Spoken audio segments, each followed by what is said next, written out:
Julio, you fancy lad, drinking mezcal. Look at you. So, well, one, it's pretty good stuff. Mezcal Verde Momento. But do you want me to show you the real reason why I bought this bottle? It's funny because you try to go even more fancy, man, and like do like the accents, and then it was kind of like, When I studied in España, it was underwhelming. But look, Chris, it almost felt like it was like Portuguese. This is why I bought the bottle. There's a cat on it. It almost felt like you had a Portuguese accent instead. No, I was doing the Portuguese accents kind of sound like it's just like it's almost like murdered or not murdered. It's a terrible word. Murmured Spanish. I don't know. That's a Russell Peters is a great joke on it. It describes it. I was trying to do a book smart thing when he's like, oh, when I was studying in España. Yeah. Yes. Yeah. I haven't seen that movie in a couple months. I need to. I love that movie. It's so fucking good, dude. I love that movie so much. You know what else is a down really the good street. high school movie? That's like a different version of it. Dope. Great high school movie. I love Dope. Yeah. It was like a modern Ferris Bueller. Yeah, but like a hood version of it, which was like really fucking cool. It was sick as shit. I love that movie. I have it on Blu-ray. I love that movie so much. All right. You guys sent them in, and we're gonna answer them. Mailbag, baby. Our first ever mailbag, Julio. This is cool. I think we attempted to do a mailbag before, but no one submitted a question. That was when we had like 50 followers, though. Now we have like 450. Let's look that up right now. Yeah. Real-time follower update, 436. Not bad. I mean, for doing this for like fun and not going like too hard, I think it's pretty good. I think we're good. I agree. I'm proud of myself. Anyways, you think taking a ball off the chest is what got us these followers? These followers? I want to say yes. Yes. You don't absolutely. Don't actually. Hey, you know what? Hey, you're like, wait, have you watched Dave? Please. I know. Well, I know. I've just been finishing it now. Yeah. But I just thought of when he was doing the whole like mask meme thing. Mask. What was the thing when he was like jumping out? He was dressed up as the mask, and he was like yelling. Yeah. That's like you with the baseball. Like you got to show us the baseball if you're gonna bring us up. It's right there. Hey, I can see it.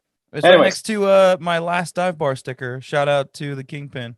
I bought your shit. Hey. All right. All right, Julio. Question number 1. This is from Xavier. It didn't say where. This is our friend Xavier. Xavier. Hold on. Wrong Xavier. We got a numerical order going on this sheet here. So you're right. It is Xavier, but it's Xavier, aka Joe Mama. Xavier from San Francisco asks, "Why is Chris such a bitch?" You said you wanted me to start from the top. Numerical order. Oh, whoops. Yeah.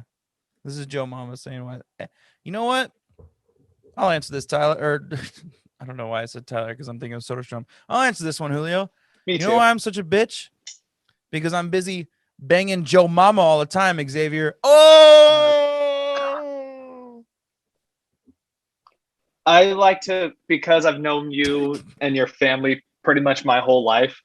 I like to blame Larry for a good portion of your assholery because of just the scrutiny you've probably faced your whole life from him growing up. It's probably between that and watching so many Seth Rogen movies. All right. Oh, I don't know if you watched Seth Rogen on Conan's last week was excellent. But all right, next question. We got Lay TV from Long Island asked, what would be a possible trade package look like to get Story? I think they'll want at least Davidson, but they'll want a couple of pitchers as well. I think it's unlikely to happen, though. Great question. An actual question, not like you, Xavier Gomez. That's even your real name. Well, one, I think we're in the same boat. Disagree with me if you want, but like, I don't see this trade happening because I don't think he really fits with the team right now. I think there's other spots where someone at that talent could be used. No, and NBC, and I think it was Jess from NBC, but NBC Sports tweeted about it that one of their sources said that they've kind of backed off on the story, checking in on Trevor Story because they feel that the outfield is more of a need. You called it, Julio. Props to you. But it sounds like it's that's what the legit sources situation is. Just the A's have realized that Andrews is playing a lot better. Tony Kemp is playing a lot better at second. Chad Pinder is back. Looks like they don't need it. Excuse me. I had a cough this weekend. It still hasn't quite completely gone away. It looks like they aren't necessarily looking at as a major need, whereas a big outfielder, a big time outfielder, is something that they are prioritizing right now. So I don't know. I mean, we have a month left starting tomorrow. Yeah. So but it was we'll actually so. Jeff Passan from ESPN actually had an article came out saying the A's are unlikely to be in that market. Yeah. And that, so he was the one who originally said it, and then NBC Sports Bay kind of follow-up question. Oh, okay. But to answer the question, if we had to be like realistic with it, yeah, probably like Logan Davidson, maybe one of the guys. They're gonna need a shortstop in that deal. So Logan Davidson or Nick Allen, they're definitely gonna be in that deal. And then probably I would say like Grant Holmes, or I would think that, man. I would think AJ Puck's got to maybe AJ Puck. Yeah, one of those guys would be in there. And then if you want somebody who would probably be competitive right now, help you a little bit. I hate to say it, but maybe like throw in Mitch Moreland, and then see if you can kind of find somebody else to find another trade from another team where you can have somebody plug in to be that full-time DH position. I mean, it's just like I mean, I feel like we have the I don't know, maybe not now I really think about it. Yeah. Because Tony Kemp's been hitting so well. Like, you don't necessarily, I know DH, like you think of power, but you don't necessarily have to have power. You just have to utilize that position in the batting order. So you got one of those guys, Tony Kemp or Jed, like an everyday at bat. And the thing is just like Tony Kemp's been awesome this season. He's really come around this last month and a half. Jed is still pretty streaky. Same thing with Pinder. I think you could argue with Jed too. It's his age. Like he just can't handle being on the field that often. So maybe the DH spot gives him a little bit of a break. Who knows? Maybe. But solid question. Thank you for that one.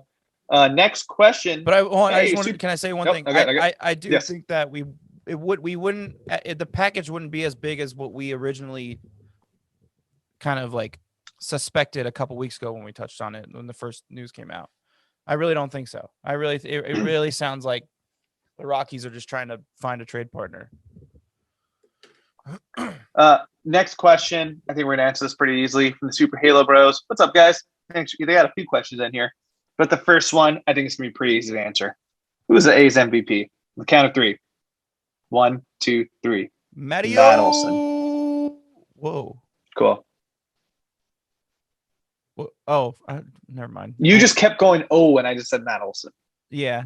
No, but in my mind, I heard Brett Anderson, and I was like, wait, what? I don't know. Yeah, sure. Why not? Let's MVP of Twitter. Look, yeah. Next question. I have brain farts, Julio. Don't just, okay.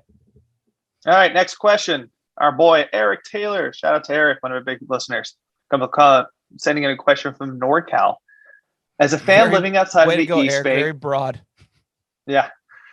As a fan living outside of the East Bay, what's the best way to ensure the A's stay in Oakland? Oh, he put a capital A in there. Tough question. Nice. Stay. Fantastic question. So for me personally, what I've been doing is we have a social media presence, kind of. So anytime we can kind of help spread the word, even if it's, even if we don't have like thousands of followers, even just putting a word out there and kind of sending a message with other A's like Twitter affiliates or A's Twitter fans, I think is a big time help. But then also, I still have family in Oakland. So like kind of finding ways of getting in touch with them, like Facebook, whatever, and kind of spreading whatever the news is out there. So maybe that'll keep them a little bit involved. And honestly, just finding ways to get your word out as much as possible with every way you can. I don't know what else you can really add to that. telling and also encouraging people to go to the games when they can, if they're comfortable with it, obviously. But it's like telling people like go to the Coliseum, go show your support, get loud. That's the best thing you can do. I don't think I can add any more to that. I mean, it's kind of, if you don't live in Oakland, it's kind of out of your hands in terms of like contact your local like city council member. Like it's just kind of like show your support, retweet all those like things and spread the word about all the stuff on social media about like how to get in touch with certain people, about like showing your support, like signing any petitions or stuff like that. You just got to keep spreading the word and being like letting the city of Oakland and the East Bay know like we don't want this team to go, so like fucking figure it out.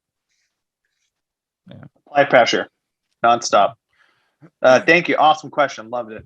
Next up, Chris Martinez from Chris Martinez State Farm Insurance. Hey-o! If you need insurance, go to Chris. Big Chris Paul fan as well, going to the NBA Finals, big State Farm guy. Did I tell you? So just a little side convo.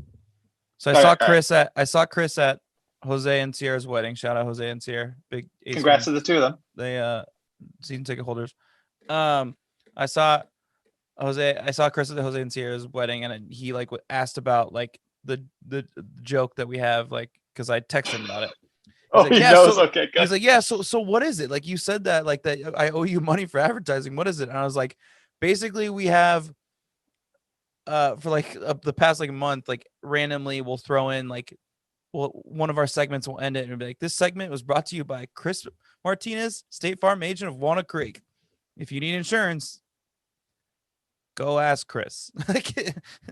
And it's just as a joke. And he thought it was like the funniest thing ever. He's like, yeah, keep doing it. And I was like, yeah, well then send us a check.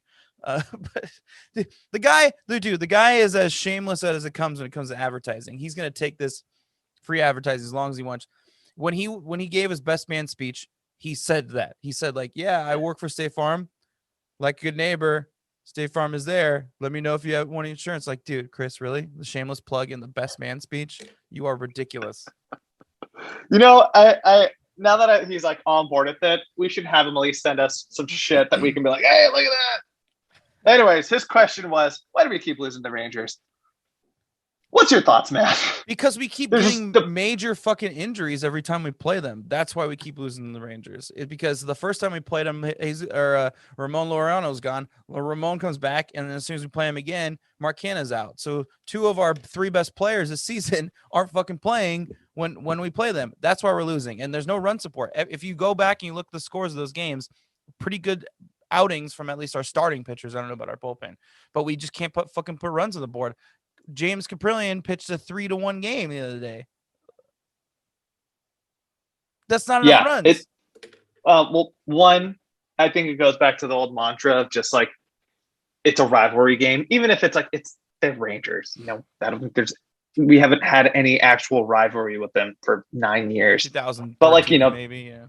Yeah. And there's, there's obviously going to be a little bit of that in there, but then 2, I think offensively, they're still a pretty solid team. Yeah. Their rotation outside of Kyle Gibson and I guess Mike Funknevitz for some reason against the A's. Name.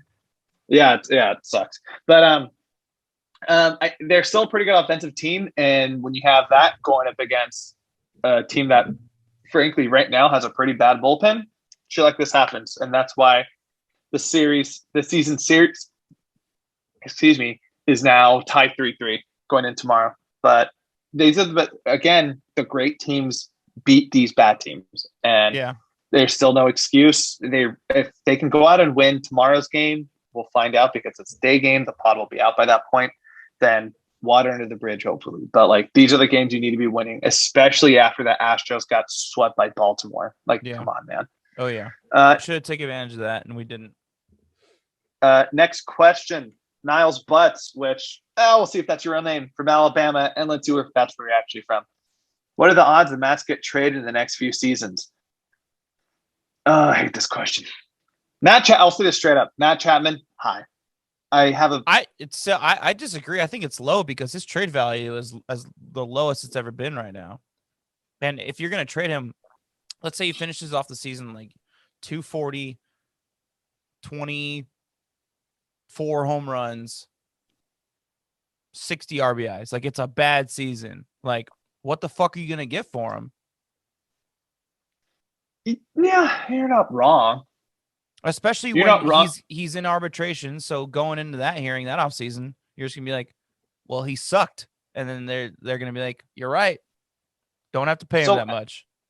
I think the one thing that's kept me wants to be optimistic about it is Belmel coming back for next year, which we talked about in this last pod.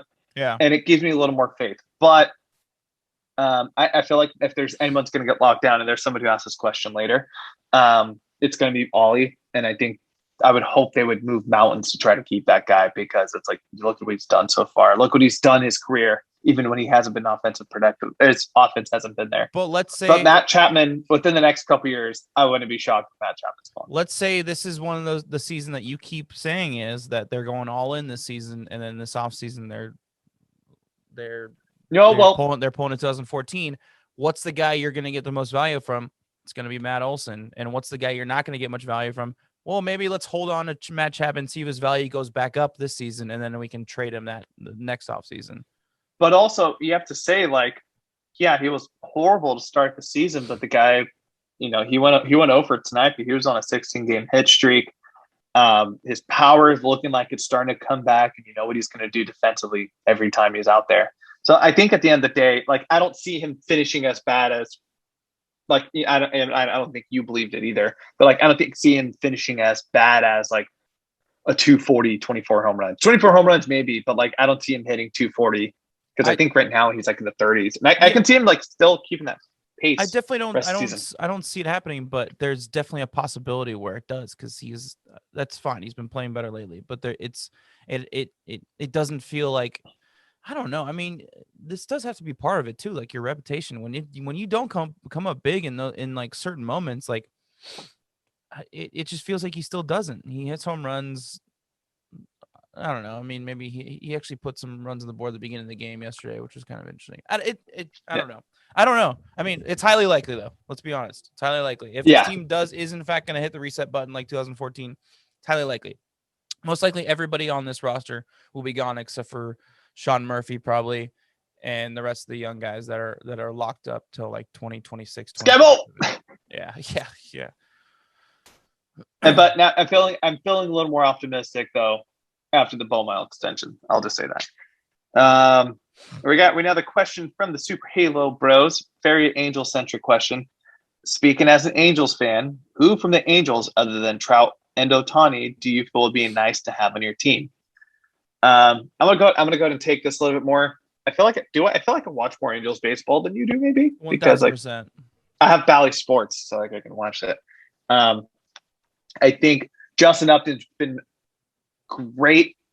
He's really turned it around. He's on the IL right now, but I think he would be a really solid fit for the outfield, where like he would fit in perfectly, because he's one of those guys where like, give him the day off, cool, DH, go play in right. Or you can go, I think, actually, you can probably, he's an everyday left fielder. You can have him play up there and then put Cannon right. And that just kind of shows kind of flexibility. I wouldn't be opposed to Kurt Suzuki coming back as a backup catcher, kind of mentoring Murph for a little bit longer, especially on this 1-year deal. And then last guy I would kind of say I've been a fan of his over this last few performances is Patrick Sandoval. I think in the rotation, he's actually been one of the better. He's probably been the best pitcher. I know Ohtani got lit up tonight. But he's arguably been one of the best pitchers, if not the best pitcher, for that rotation so far into the season. Chris, you got anybody in mind? Anthony Rendon, because he's Anthony Rendon. You could plug him in at second for us, make him play second, and he would just be he would be a stud there. Look, Anthony Rendon's having a bad season. I know I gave him a lot of shit when John came on, but that was more just I was just trying to poke the bear, just fucking with him. Yeah, he's a good player. So yeah, obviously Anthony Rendon. I don't know why he didn't put him in this category. It shows you how he feels about him right now, I guess. Yeah, that's actually wow. Touche, Julio. Yeah. Next question, Julio from Glendale. Hey, is that the Julio in Glendale? Would you look at that? First question, what's your favorite Billy Joel song? Oh my God. Second question, On what's your 1 to 10 scale that Houston will make a trade that'll put them over the top, a la Justin Verlander in 17? Favorite Billy Joel song? I don't know why it came in my head earlier today. A couple nominations. The Stranger, fantastic song, fantastic album. No skips there. 2, For the Longest Time, Billy Joel went and did his little doo-wop thing, and I love him for it. It's a great time. Oh, my turn. Yeah, but For favorite the Billy Longest Joel Time song. was mine. I'm a little upset that you took Oh that. shit! No way! Whoa. For the longest time. So that's actually one of my go-to karaoke songs. And I went out. Well, we'll be hearing it on June 10th. But yeah, potentially. Love it. I'll be there. I'll be June there. 10th I'll already do passed. the... July 10th is what you meant to say. There we go. Again, Mescal. Oh wait, it's on July 10th. Oh shit, that's Brad and Kristen's wedding. All right, we'll talk about this after air. All right. I went to Campbell one time because Edwin used to live in Campbell, California, which is in Silicon Valley. And me and Idris went, and we went to a karaoke bar, and I sang that song, and Idris was like my backup singer, and he would be like, for the longest, like, and he would do all those, like, and like just be like the bass. And it was so good and so funny that we got a standing ovation afterward. Wow. And there was like a couple in the front that, like, every time Idris would do that, for the longest time, like they would just start busting up laughing. It was so great. I'll be real honest with you. No, I love Billy Joel. I actually saw him in concert. It's a good time. The only reason I brought it up is I've been on a Olivia Rodrigo high lately, and she has a song where she talks about, like, you showed her Billy Joel, but actually I showed you him first. That was like, I don't remember the exact lyric, but it was like, I don't listen to great. Olivia Rodrigo. She's dude, I don't know what. me. Look, I don't know what this guy did to this poor 18-year-old, 17-year-old girl, but fuck that guy. What a dick. Just made this really sad album. Well, do you know the whole thing around it? Like, apparently that guy is her co-star. We're going on High School Musical. Yeah. I know, God. And she's dating Sabrina Carpenter now, or he's dating Sabrina Carpenter now, like the girl from Girl Meets World. Yeah. That guy. I don't want to know this information, but for some reason I do. Just to have you call you. Okay. Dude, all right. Anyways, what would put Houston over the scale? I think if they went all in and they got Max Scherzer. I think if they give us, I don't know what they have farm wise. I don't think they have much anymore, right? Maybe not. Well, it's like after that 13-game win streak, they've kind of fallen off. I'm going to say it again because it's so sweet coming off my lips. They got swept by Baltimore, and their rotation's kind of showing what you and I were kind of on board of, which is like, yeah, you get past Greinke, and then Framber Valdez has been pretty good, which has come back from the IL this season. But once you get past those two guys, I think they're a pretty beatable team pitching wise. Yeah. But if they can, then again, this was them in 2017. They had Dallas Keuchel, they had Lance McCullers, Colin McHugh, I think was in that rotation, and then they got Verlander, and that put him over the top. If they can replicate that again this year, that's what get me nervous. If they can go and get Max Scherzer, I don't think he's going to get traded anymore. Or if they were to go and make a move on like Jose Barrios. There's been like a topic of trade conversation. I think that would be like a really solid pickup for them. Or if they brought back Charlie Morton, that would be some ones I'd be a little nervous about. But like if they just kind of stand pat, I'm not nervous about that rotation rest of the season. So they have one prospect in MLB's top 100 prospect watch, Forrest Whitley. He's a right-handed pitcher. He pitches in AAA. He's 23 years old. He's projected to come up in 2 seasons. I don't think that's enough to. Don't forget. I think you would have to put Yordan Alvarez in that deal to make it really enticing. And let's not forget that they lost their picks this year. That too. Yeah, I don't. Yeah, yeah, man. I don't think they got it. I don't think they have the assets. You would have to. So If you're a team like if you're in the Nationals, you're in win now mode, but you want some youth to go with the youth that you already have, so you can build a championship team for another 5 more years. So getting this dude, Forrest Whitley, doesn't do it for you. He's 2 years away. Jordan Alvarez does. He gives you a little bit more offense. I mean, and I'm trying to think of other, like, they're not gonna want like a Jose Altuve because they're out this season, you know. So like, what does that do for you then? I think Altuve is a free. No, maybe he's not. Correa's a free agent, but it's like he's But you been don't. pretty solid this year. I don't think they have enough. But the only thing is like they're not afraid to spend and they're not afraid to take on some contracts is one thing we've kind of seen from Houston this past year. And the other thing we've kind of learned over these last few years is like with some teams, like, look, we could get two shits less about what the offer is going to be. If you're willing to take on contracts, we'll make it work. Look at like Francisco Lindor trade. Look at the Mookie trade. Even though Alex Verdugo's pretty badass, but he's not Mookie. It's just, I think you're right though. I don't think they have enough to really make something at that level work. They could probably get some vet in like the back of the pen, like the back of the rotation kind of move. But like realistically, I don't see them making that move. Yeah. All right. All right, let's move on. Next up. All right. What's your second favorite Billy Joel? No. Eric Taylor's back again. What's up, Eric? Is Matt Olson realistically our face of the franchise? Surely he'll be cheaper than Chapman to retain. Yes. Yes, but I don't think he's going to be cheaper more. I don't know because here's the difference between Ole and Chapman is Chapman has been pretty open about how he wants to test free agency. So and his agent is Scott Boras. Yeah, I was going to say, yeah. So he seems like someone who would be willing to pin GMs against one another and be like, what you got? What you got? What you got? Like, find the best offer.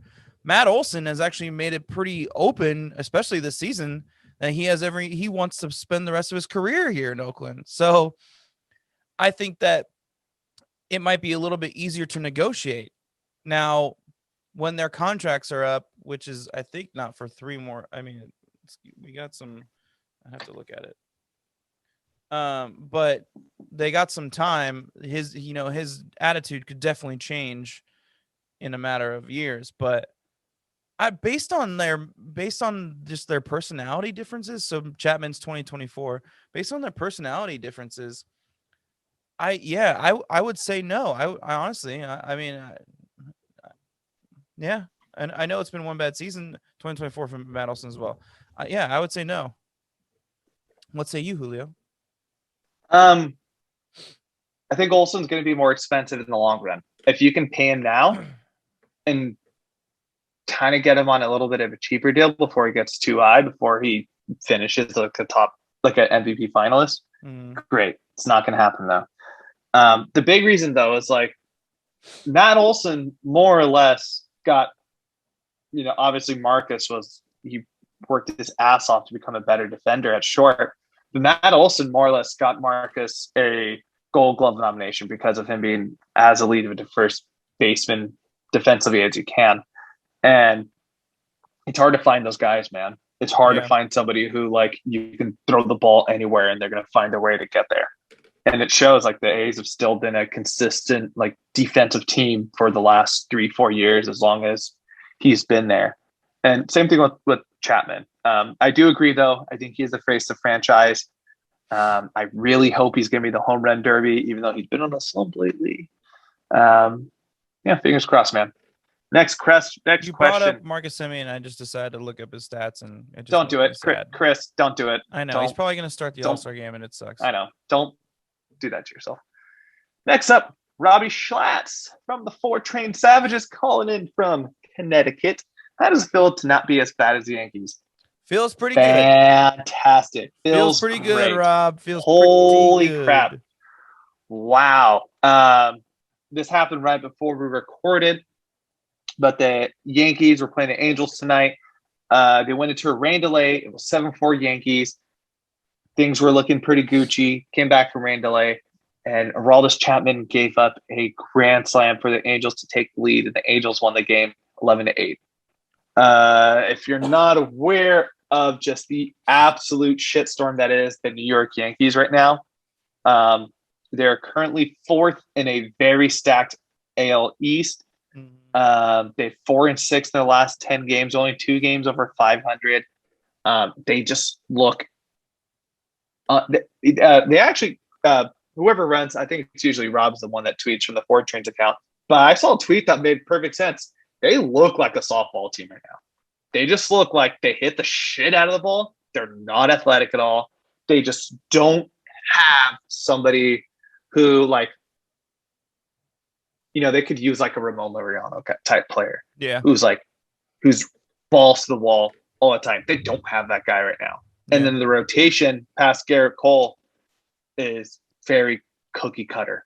I think they want Clint Frazier to be that guy, and they think that Clint Frazier is going to be that guy because that is kind of his style of playing. I'm talking about your Ramon reference, but he's just not. He's not that guy. Evie, you got anything to say about the Yankees? Great insight. Thanks, Evie. Yeah, Yankees suck. You love to see it. All right, next question. We've got... I forgot how. For the podcast listeners, Evie came in and Julio put her right up to the mic, and she just sniffed it. Good for her. Super Halo Bros back for the next question. Asking as an outsider for the 2 huge A's fans. Thank you, John. What's the best case scenario in your opinion for the A's staying in Oakland? I think we kind of already went over this. It was just, I don't really want to get into it depth with it because I feel like we covered it in the last time. What's the best scenario? They stay in Oakland and they do the Howard Terminal Stadium. All right, next question. Yeah, just pressure. Keep going into it. Xavier Bejarano, what's up, my guy from Antioch, Brentwood? Do you see Tyler Soderstrom being shipped at the deadline? 1, spicy question. 2, a good question. Fair question. Yeah, very good question because it's like,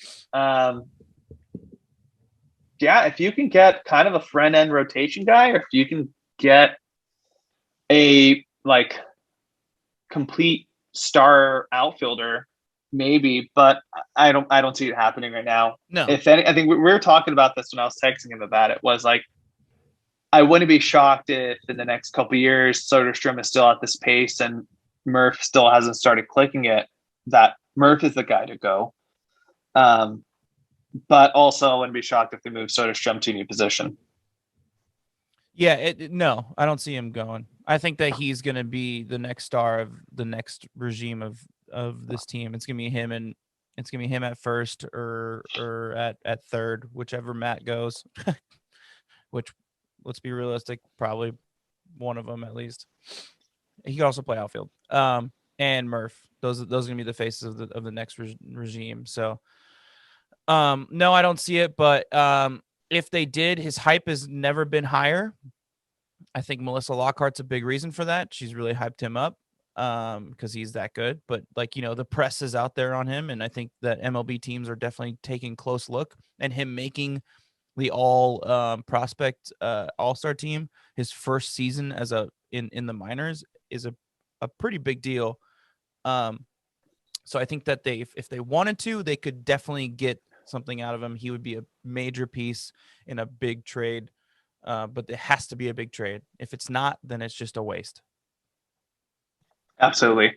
And that kind of goes into the next question. Last question, by the way, Mr. Eric Taylor, welcome back from NorCal. Very broad. Do we go all in on a rental player? Is this our year to go for it? Is the lingering sour from past rental failures gone? It depends on who the rental player is, Julio. Like, I mean, if it's Charlie Blackmon, like I'm cool with semi going in, but not fully going in. If it's like if it's Max Scherzer, let's do it. But also, we don't really need rotation help right now. We could use a closer though, not a closer. So Bullpen help. I'm not really concerned. Like, I would love another, if we can get like a cheap bullpen arm, I think that's probably the best case scenario, because by the time we get to August, hopefully Rosenthal will be back by then. He'll be ready to go. Sorry for her to Cat Fiasco in the background. And then hopefully we'll see where AJ Puk's going to be at that point, where hopefully we can bring him in. He can be a lefty out of the pen, or Luzardo kind of cleans up his act in AAA and can come back up. So bullpen wise, I'm not really worried. But the thing is, look, can I just touch on that real quick? The thing is that the back end of our bullpen is not really the big issue, because Sweet Lou has been, Diekman's been all over the place, but he's been inconsistent. He's been better, but Sweet Lou's been really good lately, and I actually really trust him at the end of games. It's the middle of the bullpen that worries me the most, like when we give up leads in the 6th inning. I got a good one for you. Would you give up Tyler Soderstrom and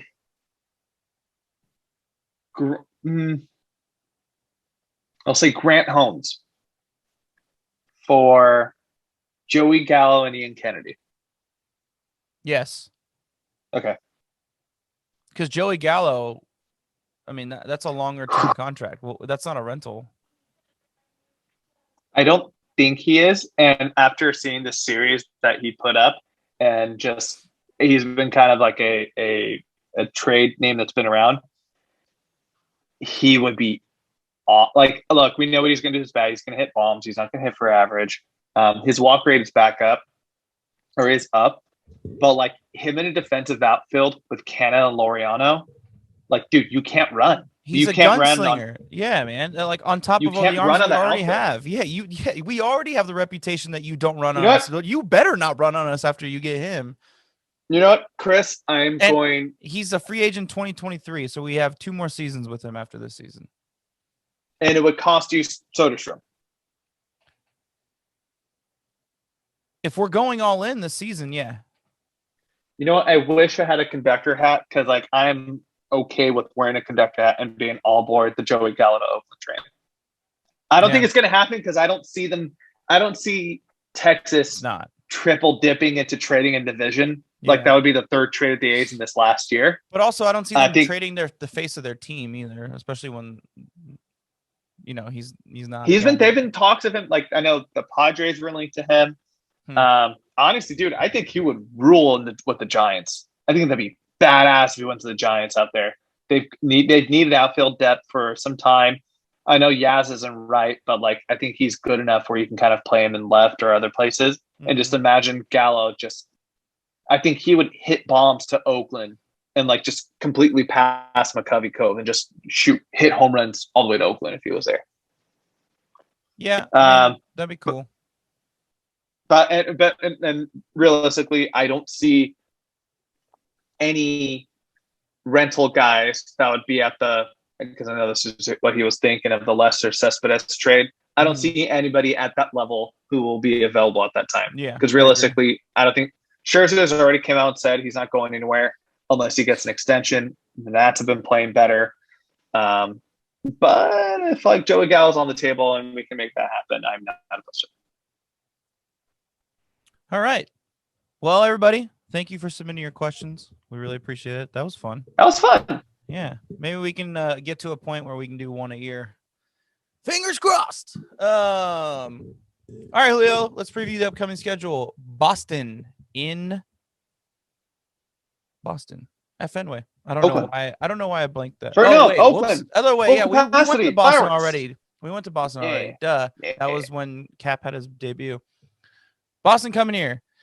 Montaz Irvin and James Caprillion getting his 2nd round against the Red Sox. Red Sox are, I believe, now in 1st place. I think they have 2 games up on the Rays in the East. Indeed, they are. So this will be. They have the best team in the American League right now. They will be a 10th series, and then right after that, we head to Houston for a 3-game series. Chris Bassett, Sean Manaea, Frankie Montas. Hopefully, Frankie can get his shit together, because that's a big series where we could use Ace Frankie. Tentative starters. They haven't been announced yet, but by process of elimination. Yeah. Yeah. So that's it. Julio, who's your player of the week? You know what? I'm going to go with, I think, the man who, at this point, should be starting the All-Star game, Chris Bassett. Damn it. Sorry, dude. Chris Bassett, he put 2 consecutive starts in a row against the Rangers. First time in Texas, second time tonight in Oakland. And he's given up a combined 1 run during those 2 starts. Is a strikeout machine, and I love that Yeah. because the Oakland is not a historical strikeout like pitcher. Like they don't historically get strikeout pitchers, and I love seeing it. I just want to say this right now too.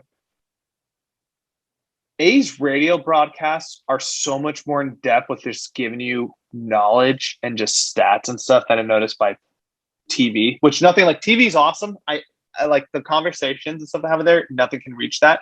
But in terms of some of the knowledge that radio will drop, it's excellent. And the big thing was like they talked about Bassett. He's on pace for over 200 strikeouts. The last A's player to go over 200 strikeouts was Zito. So what? 19 years since the last time that happened. Was it Zito? Anyways, 2002 season.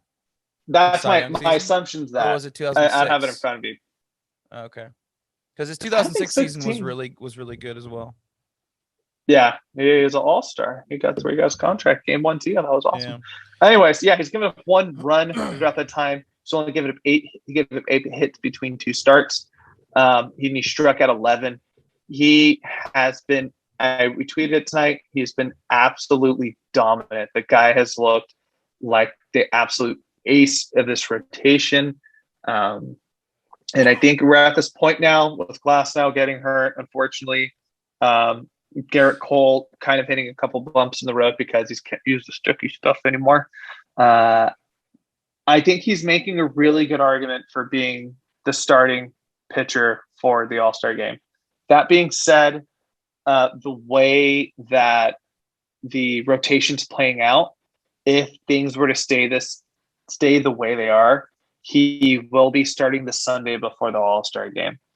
And he's the kind of guy where he's just like, look, I don't like the accolades are great. That's cool. But I just want to win a World Series. Like I want to do that kind of thing. Yeah, I could see so here's putting that aside for that. Here, Chris, I'm gonna drop some knowledge on you real quick. Here's your top 5 guys in ERA right now in the American League. Okay. Number 1, Kyle Gibson, the Texas Rangers, 2 ERA. Okay. Number 2, Garrett Cole, 2.66.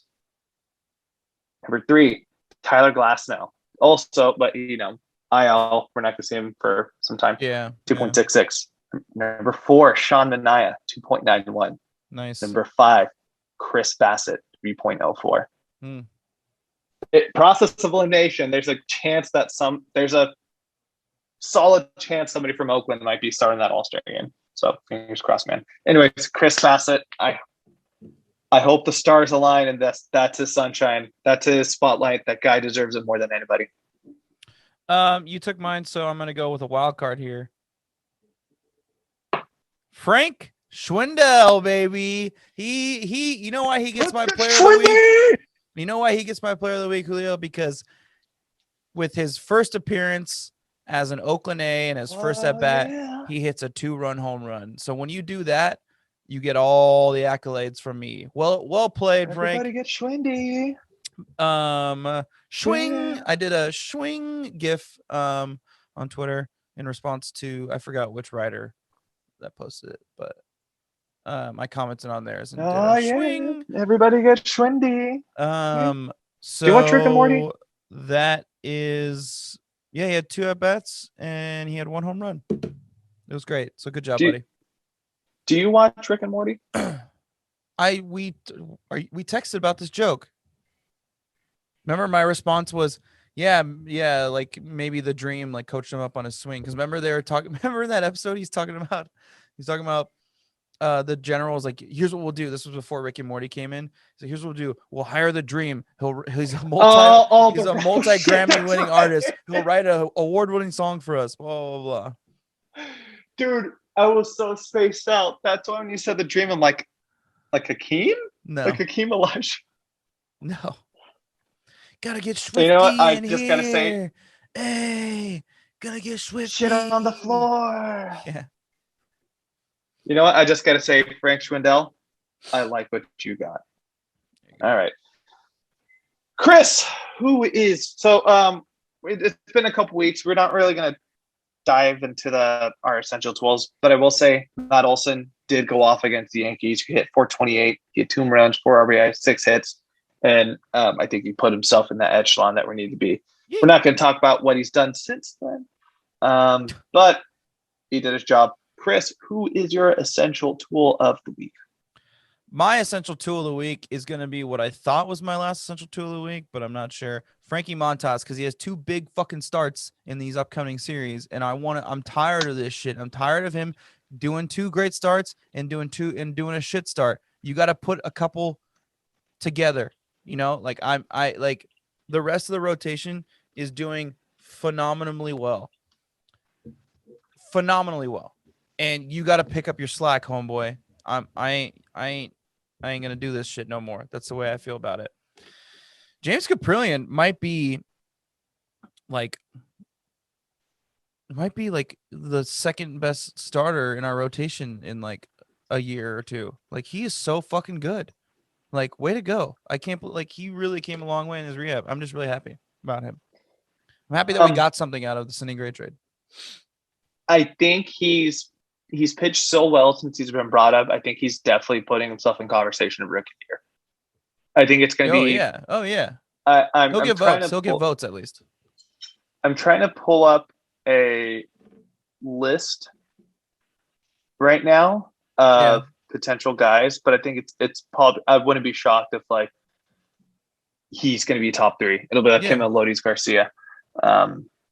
Anyways, my guy, he broke a dry spell tonight, and I hope this is just him carrying that momentum for this next week. I'm going Sean Murphy.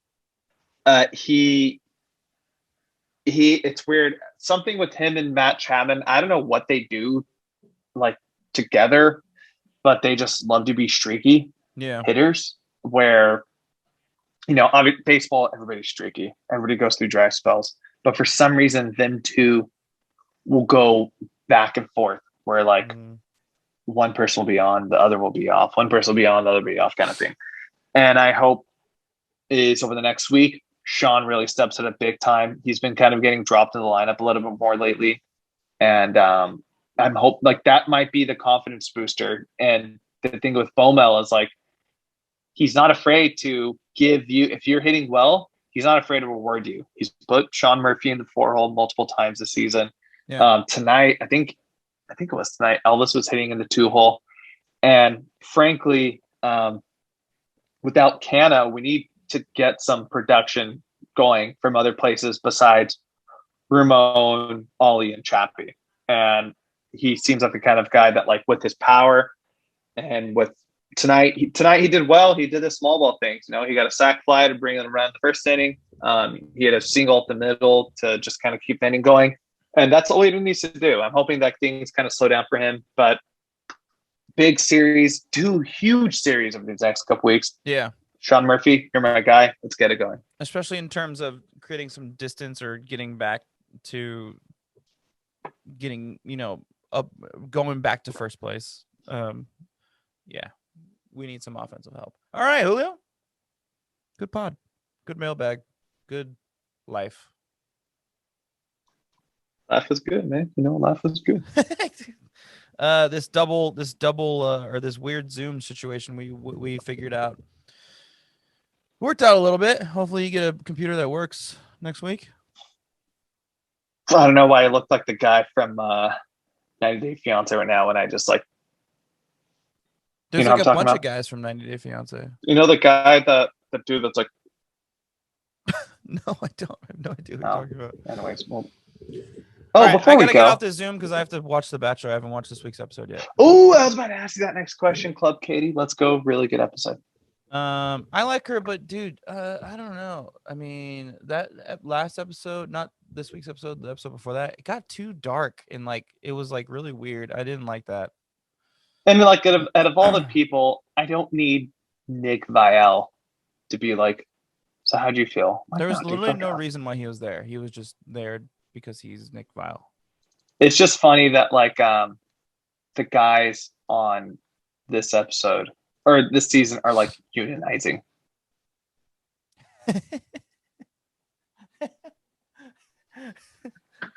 It's a great comparison. They are unionizing. That's a great comparison.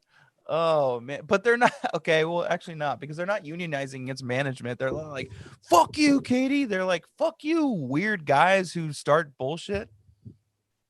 They are. Yeah, you know what I mean. I guess they're unionizing against like the theme of the show, which is like we got to bring a theme, but they're unionizing against casting because casting always brings in a couple like fucking crazies to stir up the trouble. Anyway, that's batch talk. Yeah, it continues. Thank you for listening. Don't forget to follow us on all things social media, which is just Twitter. Now that I think about it, and check out the Around the Diamond podcast network. They got podcasts for a bunch of teams. They're expanding. Hopefully they'll at one point cover all the teams, but right now this is what they got. We'll be back next week. Last but not least, Julio. Let's go Oakland.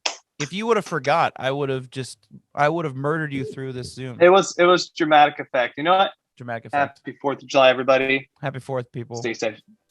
Stay safe. Have a nice drink. Live, laugh, love. Oh, God. Xavier's gonna be mad that I took his catchphrase, but his mailbag was terrible, so fuck him. We can end the pod now. Sorry.